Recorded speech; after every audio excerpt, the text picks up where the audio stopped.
জীবনে কত রকম মানুষের সাথে পরিচয় হলো, আবার কত মানুষের চেহারাটাও ভুলে গেছি।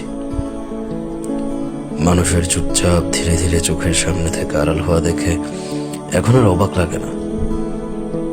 যার সাথে আমার যতটুকু পথযাত্রা লেখা আছে, সে ততটুকু রাস্তায় আমার সাথে আসবে। মাঝপথে আলাদা রাস্তায় ঢুকে পড়লে আমি আর আশ্চর্য হই না, কারণ চিরবাস্তব হলো মানুষ তার পছন্দের জায়গায় ছুটে যাবেই। কে চলে গেল, কেন চলে গেল, এসব কারণ আর খোঁজা হয় না। আমার সাথে তার এতটুকু পথে চলেই ছিল, আমি এটাই বিশ্বাস করি, মেনে নেই। সবাই তার গন্তব্যস্থল খুঁজে পাক, আমি কারো শেষ গন্তব্য হব এটা জরুরি না।